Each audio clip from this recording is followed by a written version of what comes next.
Alright guys, just some context as to how this all happened. The dad you see jump on stage, he posted a photo a few days ago of him and his son. And the comedian on stage commented under his video, hence the reason why the dad's there. He pulled up. The comments in Spanish, but we got a translation here. This is what it says. Nothing and no one can prevent the possibility that he is gay, and when he grows up and he gets tired of sucking black. Wow. So yeah, the dad saw this and he said, you're going to apologize for what you said. And he wasn't kidding. He pulled up. Here's the video.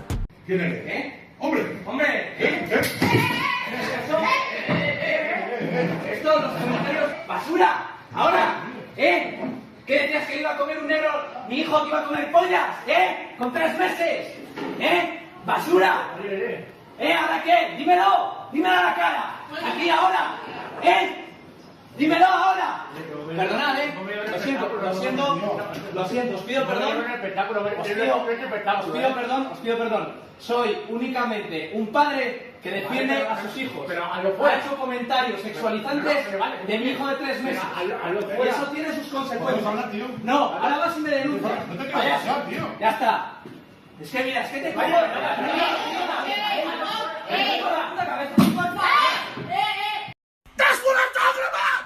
Not all heroes wear capes. This is Father of the Year right here. I love how he went in for a second slap at the end. And the fact the comedian thought that was acceptable to say and just label it as a joke is absurd. And I don't know why some people in the crowd are screaming stop and all this stuff. I'd be cheering him on if I was there. And unfortunately, these are the times we live in now, where the children are the main target of these things.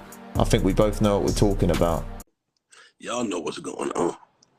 And so do I. And all the news outlets labelled this man a right-wing father. No, he's just a moral father, standing on his business, doing the right thing, what any father should do. And that comedian, they need to look through his computer history because he is a certified PDF. You know what I'm saying? You're going to jail. You're going to jail. Absolutely wild scenes, really. But let me know what you guys think of that in the comments.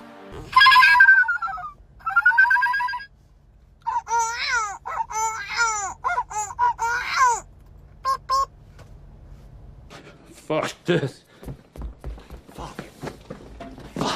Did you see this? Look at this. Father, think of the child. Like, right here. Is it a valid initiative to bring universal basic income to Oregon? Oh, no, we don't believe in that. You don't believe in that? No. Okay, why not? We believe in free markets. We believe in getting paid what you deserve. I have 10 years explicit pizza experience, right? I can't make more than $2 or $3 over minimum wage, even with that experience, because nobody will actually pay what my labor is worth. So how does that fit into your... To my belief. Yeah. Because I believe that if you have a skill that isn't so much in demand, the market's going to pay you in direct proportion with that. If you have a skill that's high in demand, let's say Elon Musk, right? SpaceX, Tesla, stuff that is actually highly in demand, stuff that brings a specific amount of value to the marketplace, then they're going to reward you off that. Okay, how about my bachelor's in environmental science? So degrees aren't really as useful as people would think. They're more an authority claim. So okay, so then why should people go to college? Well, I don't think they should. Who told you that?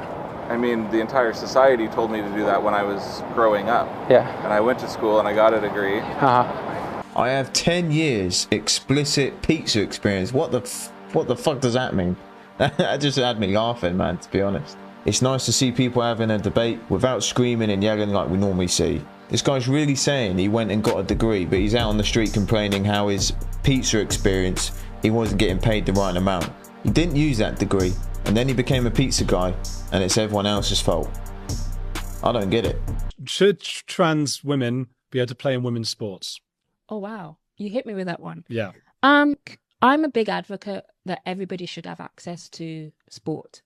So men I genuinely can say, I want to play, I'm not getting in the team at Burnley or Chelsea or Tottenham, but I actually identify as a woman now. They're going to take the place of an actual woman. Well, this take the place argument, I mean... In America, there are loads of people who lost scholarships because, like swimming scholarships, for example, because yeah, Leah Thomas... think it's... You shouldn't pick on someone who's trans just because, you know, they have taken someone else's spot. That's just sport, right? Imagine, tell me if I'm wrong, but you wouldn't even be in the first, 5 divisions, would you? Oh, that's a bit... Well, I just remember I think it was Serena Williams who said, I wouldn't be in the first 300 of the men's.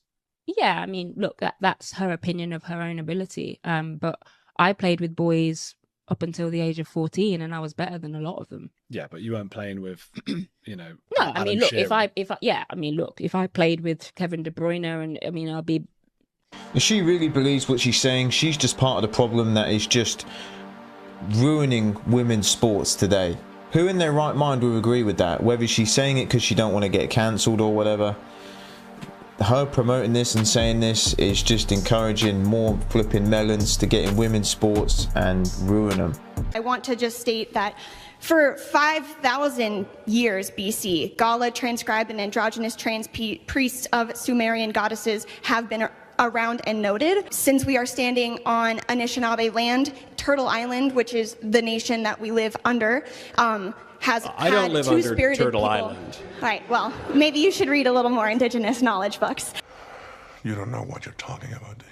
Indigenous communities have used two-spirit personas for the entirety of their culture. You're pointing to civilizations that committed human sacrifice, okay? That's not a good argument. Yes, that's true. There were all sorts of terrible tribes. In fact, as recently as a little over 500 years ago, the Aztecs here in the Western Hemisphere slaughtered 80,000 people in a sacrifice to one of the demons that they worshipped within the span of 4 days. That's not a recommendation of doing that. I don't think that we ought to consider it. How does one know that someone with the total physical appearance of a man, how can one know that that person really is a woman? What is the purpose of knowing another person's sexual identity? There you are. Why do you even care? What's the purpose of knowing someone's biological sex? Well, for starters, because we have civil rights specifically for women in the United States. We have special bathrooms for women. We have special sports leagues for women. We have all sorts of special places and rights and privileges and that are for women that are not for men. So if now some men, people who at the very least appear to be men, are claiming a right to go into those women's bathrooms, then we either have to abolish all of the special rights and privileges that have existed for women for all of human history and are enshrined in our law, or they need to explain to me how those men are actually women. And they can't do the latter, and I'm not willing to do the former, and I don't think women across this country are willing to do the former, even if a few people have been so ideologically blinded. I don't know why these people turn up and try to debate him. He's too smart for these donuts, man. And what the hell is she going on about? Turtle Island, what the hell is that? I've seen these people talking about it. Can someone clear that up for me? I have no idea what these people are talking about. Just sounds like a load of bullshit if you ask me. A bullshit? A bullshit? A bullshit. Annie Rodriguez is a 5-year-old girl of color, and she wants to transition, but her bad parents won't let her. Would you guys mind signing a support for her? Sure. Thank you. You know, she wants to go through hormone therapy, surgery, and I think she can make her own decisions in life. Right? She wants to take hormone therapy, she wants to finish surgery, hormone therapy, get surgery. Yeah. Thank you very much. Thank you very much. Of course. Thank you. Yeah, that's great. Okay. Thank you. Sure. Thank you very much. But thank you for supporting her decision at 5 years old. Thank you. Oh, it's a petition for what? Trans, someone to become trans and parents won't let them. How old are they? 5. They're 5. They're right, your parents didn't lie yet. It's kind of sad really that guy at the end was the only person with the logical answer. The fact these people are just willing to sign that, especially for a kid they don't even know, that's a lot of messed up people right there. I would thank you all for allowing me to speak to you tonight, but you tried not to allow it, yet here I am. Now, you only give us 60 seconds, so let me get to the point. You are all child abusers. You prey upon impressionable children and indoctrinate them into your insane ideological cult, a cult which holds many fanatical views, but none so deranged as the idea that boys are girls and girls are boys. By imposing this vile nonsense on students to the point even of forcing young girls to share locker rooms with boys, you deprive these kids of safety and privacy and something more fundamental too, which is truth. If education is not grounded in truth, then it is worthless. Worse, it is poison. You are poison. You are predators. I can see why you try to stop us from speaking. You know that your ideas are indefensible. You silence the opposing side because you have no argument. You can only hide under your beds like pathetic little gutless cowards hoping we shut up and go away. But we won't. I promise you that. Thank you for your time, and I'll talk to you again very, very soon. Damn. It's kind of crazy that we've got to have these debates with the people that are meant to be looking after the kids, man. And he's completely right. What they're saying is okay is indefensible. We all know that. And that's why they try and cancel a lot of people these days from saying what really matters. But Matt Walsh is one of the people fighting against all this. He's on YouTube. He's all over TikTok, Instagram. He's really making the world a better place, in my opinion. Alright guys, Today's daily quote is, do not look after women who do not recognize your authority, because responsibility for her without authority over her is to be enslaved to her. It really is this simple. Couldn't agree more. You have to respect your woman for who she is and her standing in your relationship as she does for you as the man. But women out here today are told not to do that because it's slavery and all the rest of the terms. And they all say they want a man who's responsible, who looks after them, but at the same time they don't want to give the man any authority whatsoever. They can go out and do what they want when they want. It don't work like that.